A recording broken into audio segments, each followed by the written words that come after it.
Good morning. मैं doctor Ravindra Kumar Sharma, सहायक आचार्य, व्यवसाय प्रशासन, राजकीय महाविद्यालय बैना, राजकीय स्नातकोत्तर महाविद्यालय बैना।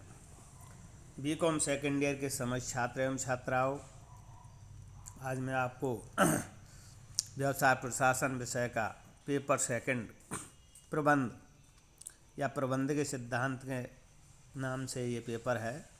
टॉपिक है इसका अभिप्रेरणा, मोटिवेशन। अब इसमें हम सबसे पहले इसकी अर्थ एवं परिभाषा का ई कंटेंट के माध्यम से अध्ययन करेंगे। संस्था की सफलता के लिए भौतिक संसाधनों तथा मानवीय प्रयासों का प्रभावकारी उपयोग करना पड़ता है। भौतिक संसाधनों का कुशलतम एवं अनुकूलतम उपयोग आधुनिक तकनीकों की सहायता से किया जा सकता है, किंतु मानवीय संसाधनों का कुशलतापूर्वक उपयोग करना एक जटिल एवं चुनौतीपूर्ण कार्य है। इस चुनौतीपूर्ण कार्य की सफलता दो बातों पर निर्भर करती है। प्रथम, व्यक्तियों की योग्यता तथा द्वितीय, व्यक्तियों की कार्य करने की इच्छा। वस्तुतः जब ये दोनों ही बातें विद्यमान होती हैं तो संस्था की सफलता में चार चांद लग जाते हैं। केवल व्यक्तियों की योग्यता ही संस्था की सफलता सुनिश्चित नहीं कर सकती है, उनकी कार्य करने की इच्छा तथा भावना भी होने आवश्यक है। अतः इस भावना या कार्य करने की इच्छा को कंपनी के हित में या व्यावसायिक संस्था के हित में उनको कर्मचारियों को अपने अंतर्मन से कार्य करने के लिए प्रेरित करना, ये अप्रेरण के अंतर्गत आता है। तो अप्रेरण का अर्थ में अप्रेरण शब्द का जन्म लैटिन भाषा के मूवर शब्द से हुआ है, जिसका अर्थ है प्रेरित करना या क्रियाशील बना, टू मूव। अतः अभिप्रेरण से तात्पर्य उन शक्तियों या कारणों से है जो किसी भी व्यक्ति को किसी विशेष प्रकार से व्यवहार या कार्य करने हेतु प्रेरित करती हैं या क्रियाशील अथवा सक्रिय बनाती हैं।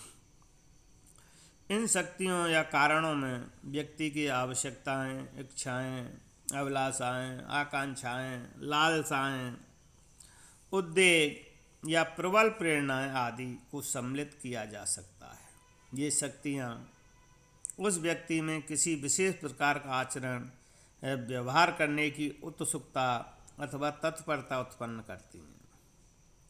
अतः कभी कभी अप्रेरण को किसी व्यक्ति को किसी विशिष्ट उद्देश्य की प्राप्ति हेतु परिश्रम करने की उत्सुकता या तत्परता भी कह सकते हैं। अप्रेरण की मोटिवेशन की परिभाषा प्रोफेसर बीच ने दी है। उनके अनुसार अप्रेरणा किसी लक्ष्य या पुरस्कार प्राप्त करने हेतु क्षमताओं के उपयोग की उत्सुकता है। दूसरी परिभाषा स्कॉट ने दी है। उनके अनुसार अप्रेरणा लोगों को अभीष्ट इच्छित लक्ष्यों की प्राप्ति हेतु कार्य करने के लिए प्रेरित करने की प्रक्रिया है। अब अतः हम अप्रेरण को अगर इसके संपूर्ण अर्थ में देखें तो अप्रेरण एक आंतरिक एवं बाह्य शक्तियों से उत्पन्न होने वाली प्रक्रिया है। ये शक्तियाँ लोगों के व्यवहार को ऊर्जान्वित एवं निर्देशित करती हैं तथा उसे व्यवहार को चिरस्थायी बनाए रखते हैं, ताकि वे संस्था के उद्देश्यों प्राप्ति हेतु सदैव गंभीर प्रयास करने हेतु उत्सुक बने रह सकें। अतः अप्रेरणा किसी भी संस्था में कार्यरत व्यक्तियों को अपने कार्य को पूर्ण लगन एवं अंतर्मन से कार्य करने के लिए प्रेरित करना ही अप्रेरण कहलाता है, जिससे कि किसी भी संस्था अथवा व्यावसायिक संगठन के उद्देश्यों की प्राप्ति आसानी से हो सके। अब अप्रेरण की आवश्यकता एवं महत्व क्या है, ये हमने निम्नलिखित बिंदुओं से समझाने का आपको प्रयास कर रहे हैं। कर्मचारियों की कार्य क्षमता के सुधार में अप्रेरणा का महत्वपूर्ण स्थान है। प्रबंधक अपने यहाँ अच्छे से अच्छे एवं कुशल से कुशल व्यक्ति नियुक्त कर सकते हैं, किंतु यदि उन्हें अभिप्रेरित नहीं किया जाए तो प्रबंधक उनकी कुशलता का संस्था के हित में कभी भी प्रयोग नहीं कर पाएंगे। यदि कर्मचारियों को अप्रेरणा नहीं दी जाती है तो कुशल कर्मचारियों की कार्य क्षमता इतनी कम हो जाएगी जैसे कि अकुशल कर्मचारियों की होती है। एलन ने कहा है, ठीक ही कहा है कि अपर्याप्त अभिप्रेरित व्यक्ति सर्वाधिक सुदृढ़ संगठन का प्रभाव भी समाप्त कर देते हैं। तो हमने विभिन्न बिंदुओं के माध्यम से हम इसको समझा रहे हैं, जिसमें पहला है संगठन के उद्देश्यों की प्राप्ति में सहायता। अभिप्रेरणा के द्वारा कर्मचारियों को उन कार्यों करने के लिए प्रेरित किया जाता है जिनसे संस्था के उद्देश्यों को प्राप्त किया जाएगा। संगठन के उद्देश्यों की प्राप्ति के लिए अनेक क्रियाएं करनी पड़ती हैं और उन क्रियाओं को प्रबंधक दूसरों के माध्यम से करवाता है, जिसके लिए उन व्यक्तियों को अप्रेरित करना पड़ता है। ब्रीच ने कहा है, व्यवहार में अभिप्रेरणा की समस्या प्रबंध की प्रमुख समस्या है और यह महाप्रबंधक के मुख्य कार्यों में से एक कार्य है। दूसरा बिंदु है इसकी कार्य के प्रति लगन। अप्रेरणा कर्मचारियों में कार्य के प्रति लगन उत्पन्न करने के लिए भी दी जाती है। कर्मचारी अप्रेरणा के अभाव में अपने कार्य में विशेष रुचि नहीं लेंगे और संस्था को हानि होने की संभावना रहेगी। तीसरा बिंदु है इसका कर्मचारियों की आवश्यकताओं की संतुष्टि। अप्रेरणा की आवश्यकता कर्मचारियों की सामाजिक शारीरिक आवश्यकताओं पूर्ति के लिए आवश्यक है।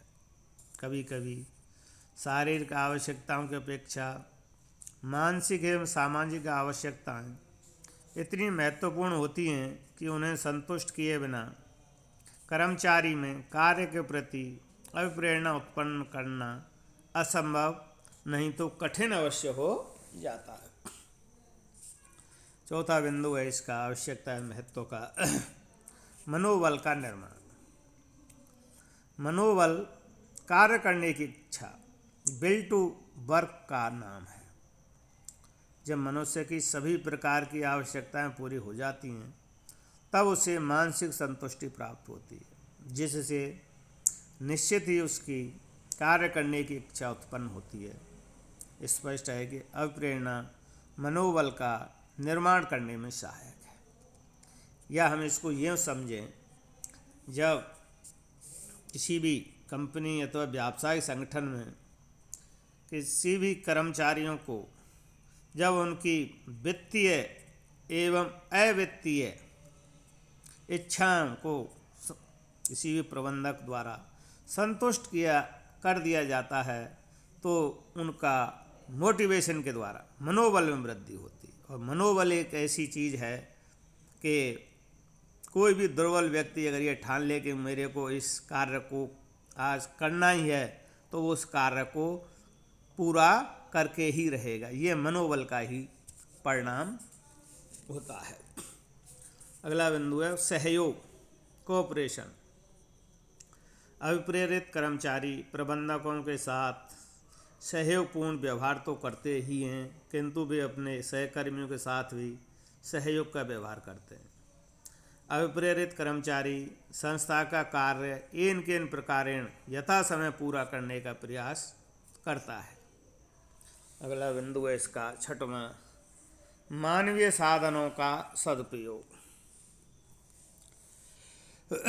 संस्था के मानवीय साधनों का सदुपयोग करने के लिए कर्मचारियों को अप्रेरित करना आवश्यक है। एक कुशल कर्मचारी को यदि पूर्ण रूप से अप्रेरित नहीं किया जाता है तो तो उसकी कार्य क्षमता एक अकुशल कर्मचारी के समान ही होगी। तो अभिप्रेरणा किसी भी व्यावसायिक संगठन में कर्मचारियों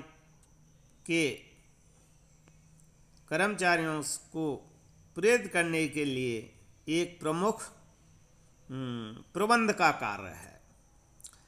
अभिप्रेरण के द्वारा प्रत्येक कर्मचारी की आंतरिक योग्यताओं का विकास करके उनका संस्था के हित में सदुपयोग किया जा सकता है। अगला बिंदु है इसका अच्छे श्रम संबंधों का निर्माण। अभिप्रेरणा के द्वारा श्रमिकों एवं प्रबंधकों के बीच मधुर संबंधों का सूत्रपात करना भी कठिन नहीं है। इसके द्वारा एक ओर श्रमिकों की कार्यक्षमता बढ़ती है तथा उनकी कठिनाइयों को दूर किया जाता है, और दूसरी ओर प्रबंधकों के लिए कारखाने में उत्पादन बढ़ता है।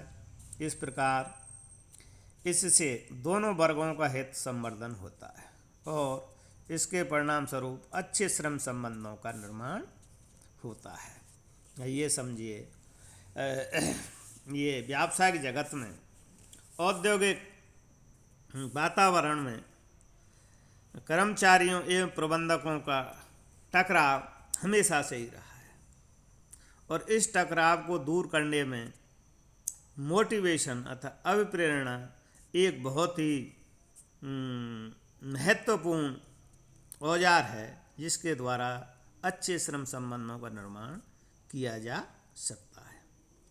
अगला बिंदु है मानवीय संबंधों का निर्माण।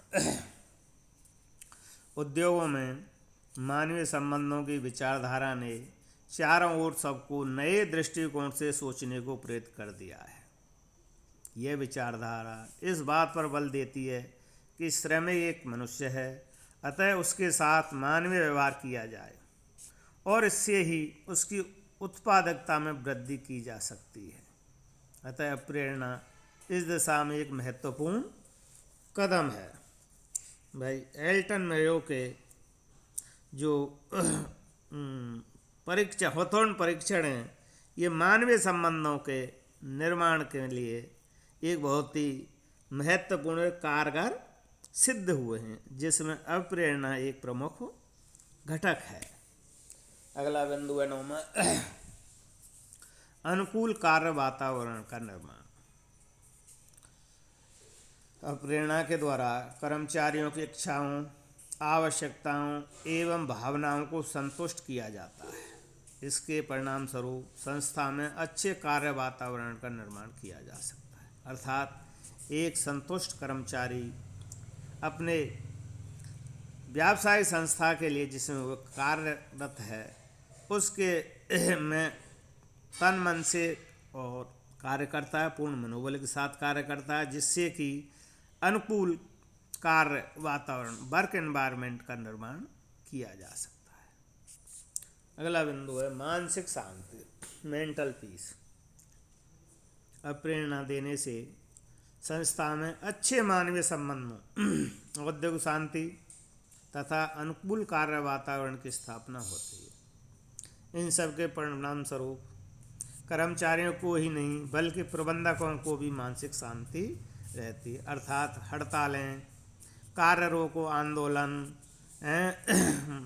वर्किंग कंडीशंस आदि की मांग हमेशा से ही कर्मचारी यूनियनों की किसी भी व्यावसायिक अथवा औद्योगिक इकाइयों में एक प्रमुख समस्या है। लेकिन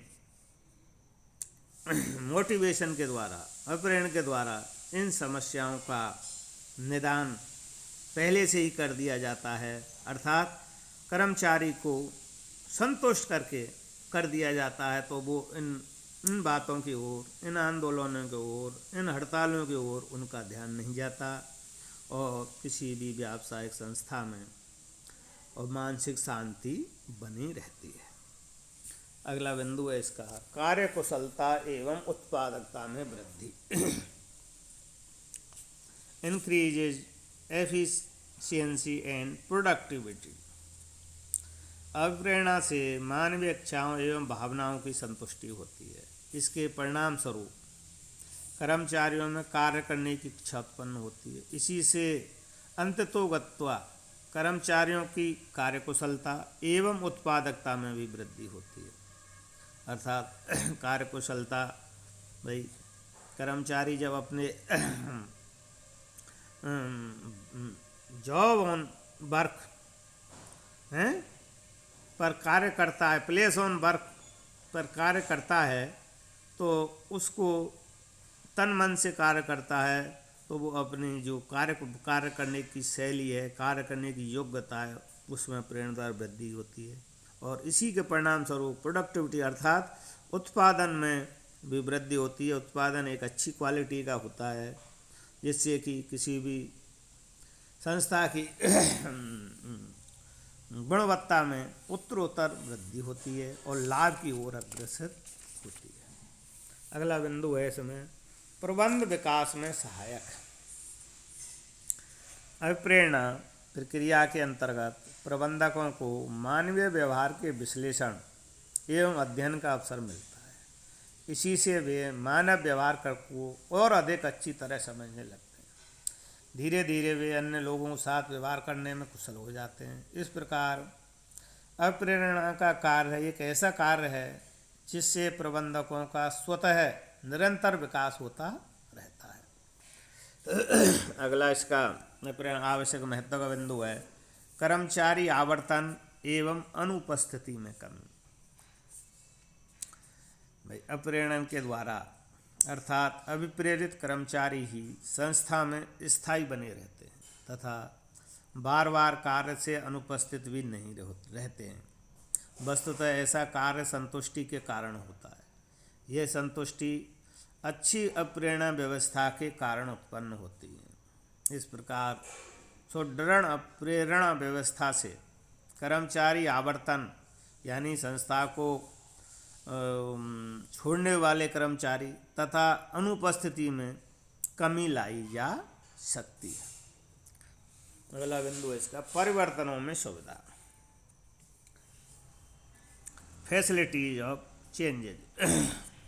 भाई एक अपने वाणिज्य में कॉमर्स के अंतर्गत मैनेजमेंट विषय में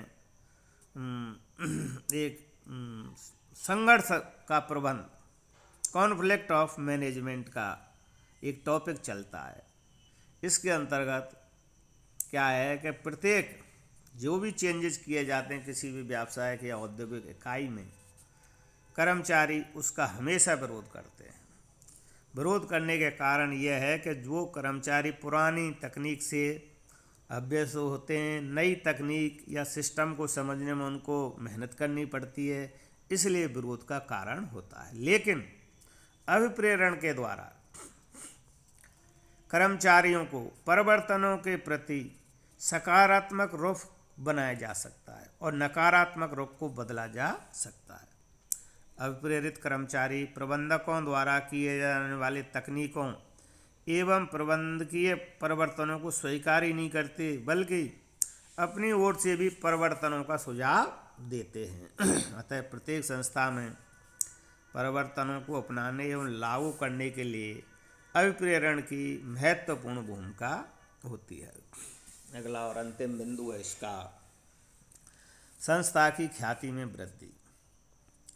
जो संस्था अपने कर्मचारियों की इच्छाओं, भावनाओं तथा आवश्यकताओं को संतुष्ट करके उन्हें प्रसन्न रखती है, उस संस्था की ख्याति में भी चार चांद लग जाते हैं।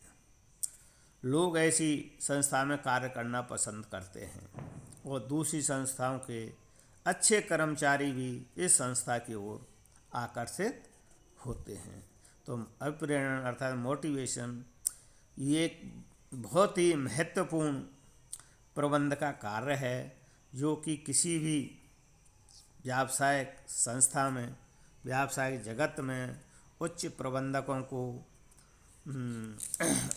समय समय पर करना चाहिए और कर्मचारियों को संतुष्ट करके ही अधिक लाभ की ओर किसी भी व्यावसायिक इकाई को अग्रसर किया जा सकता है। इस तरह से आज हमने आपको इस टॉपिक में, मोटिवेशन के टॉपिक में, इसकी अर्थ एवं परिभाषा और अप्रेरण की आवश्यकता एवं महत्व विभिन्न बिंदुओं के माध्यम से क्योंकि आज का युग बहुत ही गतिशील एवं प्रतिस्पर्धी युग है, और प्रतिस्पर्धी और गतिशील युग में अपर्यावरण की जो भूमिका है या आवश्यकता है, महत्व बहुत ही अधिक अपना महत्वपूर्ण स्थान रखता है, जो कि हमने विभिन्न बिंदुओं के माध्यम से आपको ई कंटेंट या ई लेक्चर के माध्यम से समझाने का प्रयास किया है।